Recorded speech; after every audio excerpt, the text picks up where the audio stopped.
श्री स्वामी समर्थ. तुम्हा सगळ्यांच्या आपल्या स्वामी सूत्र चॅनलवर मनापासून स्वागत. स्वामी भक्त हो, आज पुन्हा एकदा तुमच्यासाठी नवीन स्वामी संदेश घेऊन आलेले आहे. स्वामी संदेश आपल्याला जाणून घ्यायचाच आहे, पण तत्पूर्वी सगळ्यांना एकच सांगावंसं वाटतं की ज्याला नामाची गोडी लागली, ज्याने सर्व चिंता स्वामींवर सोपवली. ज्याला नामाची गोडी लागली, ज्याने सर्व चिंता स्वामींवर सोपवली, त्यालाच खऱ्या अर्थाने सुखाची पायघडी लाभली. त्यालाच खऱ्या अर्थाने सुखाची पायघडी लाभली. कारण जिथे सगळं असमर्थ तिथे फक्त श्री स्वामी समर्थ, तिथे फक्त श्री स्वामी समर्थ. स्वामी भक्त हो, आपला योगक्षेम वाहण्यासाठी स्वामी महाराज सदैव तयार असतात. पण आपण मात्र कधी कधी आपल्या संसारात इतकं गुंततो की स्वामींचं नाम घ्यायला विसरून जातो. पण आपल्याला स्वामींचं नाम घ्यायचंच आहे. स्वामींचं नाम घ्यायला कुठलाही नियम पाळण्याची गरज नसते, कुठलीही बंधनं आपल्यावर लादली जात नाही. आपल्याला फक्त नाम घ्यायचं असतं. ते आपण कुठेही कधीही आणि कसंही घेऊ शकतो. इतकं सोपं नाम असतं, पण ह्या नामामध्ये सगळं काही सामावलेलं असतं.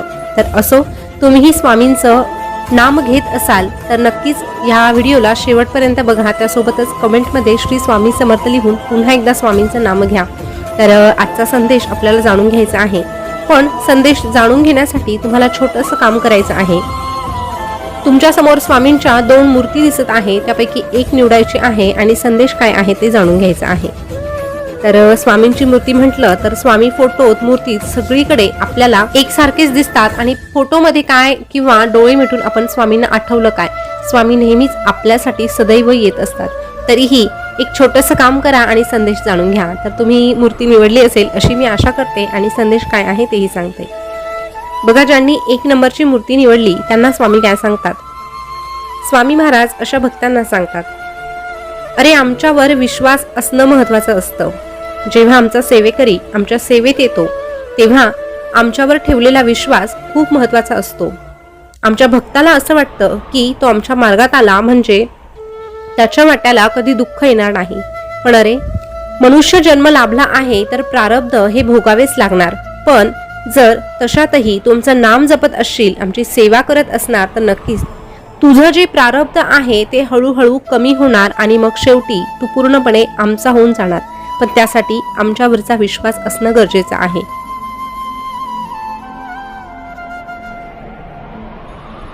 तू तुझ्याकडे विश्वास निर्माण कर आणि संयम ठेव. निश्चितच आम्ही तुला योग्य तो मार्ग दाखवू. शेवटी भक्ती महत्वाची, नामस्मरण महत्वाचं. तुझ्या केलेल्या भक्तीमुळे येणारं दुःख, येणारी संकट जितकी भयानक असतात ना, ती तितकी भासत नाही. कारण त्याची तीव्रता कमी करण्याचं काम तुझी भक्ती करत असते, आम्ही करत असतो. फक्त भक्ती प्रत्येक वेळेस करावी, वेळ प्रसंग पाहून नाही. भक्ती करणं म्हणजे काय रे, तर आमचं अस्तित्व स्वीकारून आमच्या नामात तल्लीन होणं. देव सापडायला आणि सापडलेला देव जपून ठेवण्यासाठी नामस्मरणाची जोड द्यावी लागते.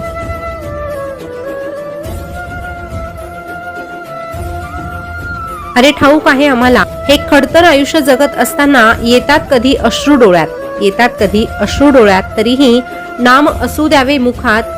कारण जो जातो आम्हास शरण, धन्य धन्य होते त्याचे जीवन, धन्य धन्य होते त्याचे जीवन.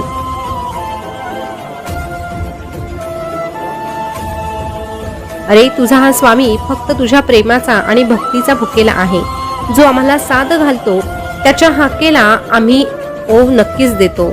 अरे आमच्यामुळेच तुझ्या जीवनाला अर्थ प्राप्त होतो, नाहीतर तुझं हे आयुष्य व्यर्थ असतं. आणि हे जितक्या लवकर तुला समजणार आहे तितक्याच लवकर तुझं आयुष्य अजून सोपं होणार आहे. म्हणून वेळ वाया घालवू नको. तुझं आयुष्य जगताना तुझ्या जीवनामध्ये आम्हाला स्थान दे. सतत जर तू आमचं नाम जपत राहिला आणि आमच्यावर विश्वास ठेवला तर तुझं हे आयुष्य अगदी सुखात आणि समाधानात जाण्यासाठी वेळ लागणार नाही.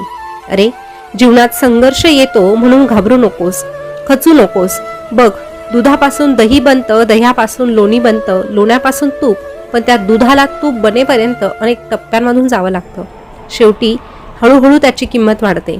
कारण दुधापेक्षा दही महाग, दह्यापेक्षा लोणी महाग आणि लोण्यापेक्षा तूप महाग. पण शेवटी काय, तर त्या दुधाने या सगळ्या परिस्थितीला सामोरं जाताना त्याचा पांढरा रंग सोडला नाही. याचाच अर्थ वाईट प्रसंगांना सामोरं जात असताना देखील तू तुझा मूळ धर्म, तुझी नैतिकतेची साथ कधीही सोडू नको.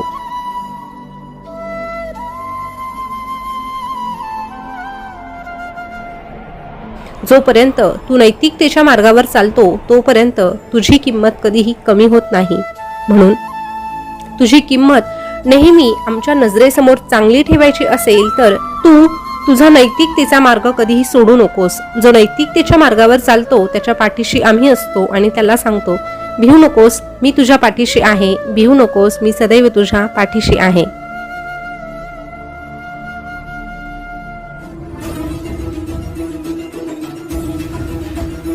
आता ज्यांनी 2 नंबरची मूर्ती निवडली आहे त्यांना स्वामी महाराज काय संदेश देत आहे ते आपण जाणून घेऊया. अरे तू कष्ट कर आणि मनापासून प्रार्थना कर. हो, पण प्रार्थनेनं आम्ही बदलत नाही, तुझा देव बदलत नाही. आम्ही जसे आहोत ना तसेच राहतो, कारण आमच्यासाठी आमचा प्रत्येक भक्त हा मोलाचा असतो. पण जो प्रार्थना करतो ना तो मात्र नक्कीच बदलतो. हळूहळू अशी व्यक्ती राग सोडू लागते, द्वेष सोडू लागते, मान अपमानही बाजूला ठेवते आणि अहंकाराला देखील दूरवर नेऊन सोडते. अर्थातच आमचा भक्त आमच्या मार्गात आल्यानंतर पूर्णपणे बदलून जातो आणि खऱ्या अर्थाने तो एक मनुष्य म्हणून तयार होतो. अरे जेव्हा आमचा भक्त अशा पद्धतीने परिपक्व होतो तेव्हा त्याची प्रार्थना आमच्यापर्यंत आपोआपच पोहोचते.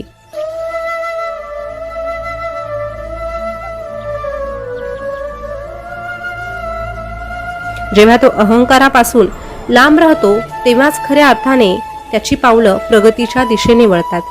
जेव्हा जेव्हा तुला नकारात्मक गोष्टी त्रास देऊ लागतील ना तेव्हा फक्त तुझ्या मनाला एकच गोष्ट सांग की सगळं काही ठीक होणार आहे आणि सगळं चांगलं होण्यासाठी तुझी ही स्वामी माऊली तुझ्या सोबत आहे. इतकासा जरी विश्वास तू आमच्यावर ठेवला आणि तुझ्या अंतर्मनाकडे तू जर सकारात्मक विचार पाठवले तर तुझे वाईट दिवस देखील लवकर निघून जातील.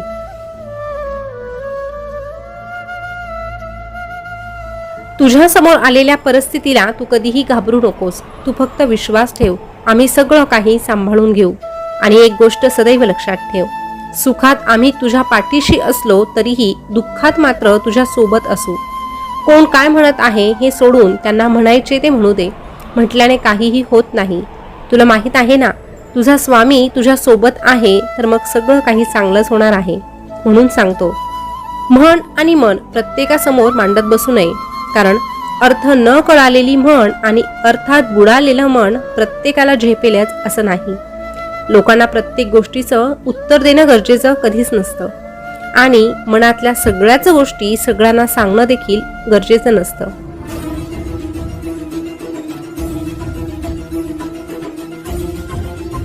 अरे जीवनातील काही गोष्टी तुझ्यासाठी जपून ठेव.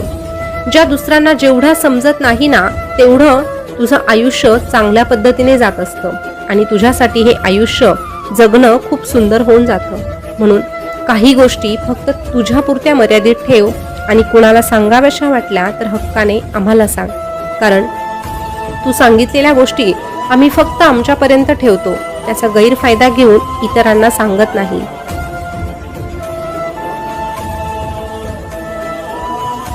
अरे तुला मिळालेलं हे आयुष्य आम्ही दिलेली एक अनमोल भेट आहे.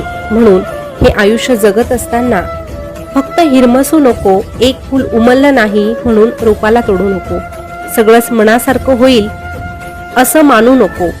पण कधी कधी तुझ्या गोष्टीचा विचारही करत नाही त्या गोष्टी देखील तुझ्यापर्यंत येऊन पोहोचतात.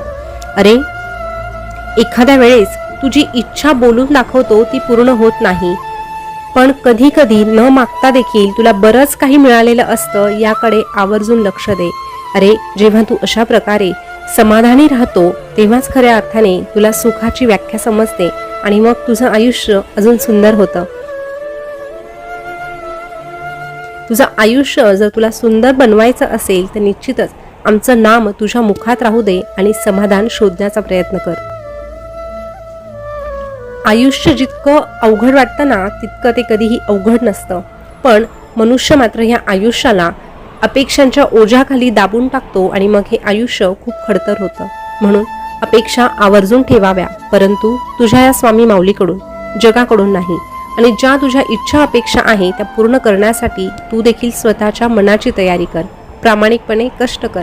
जेव्हा तू प्रामाणिकपणे कष्ट करशील, आमचं नाम सदैव तुझ्या मुखात ठेवशील, तेव्हा आम्ही देखील तुझ्या मदतीसाठी येऊ आणि तुला सांगू, भिवू नकोस, मी तुझ्या पाठीशी आहे. भिवू नकोस, मी सदैव तुझ्या पाठीशी आहे.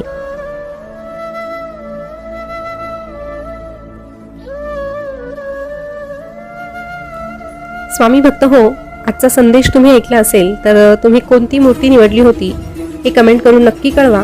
आणि अशीच नवनवीन माहिती जर तुम्हाला जाणून घ्यायला आवडत असेल तर आपल्या स्वामी सूत्र चॅनलला सबस्क्राईब करा. त्यासोबतच शेजारचं बेल बटन प्रेस करून ठेवा, जेणेकरून नवीन आलेला संदेश सगळ्यात अगोदर तुमच्यापर्यंत पोहोचेल. चला तर मग भेटूया नवीन संदेश घेऊन. तोपर्यंत स्वस्थ रहा, मस्त रहा आणि आपले संदेश ऐकत रहा. धन्यवाद.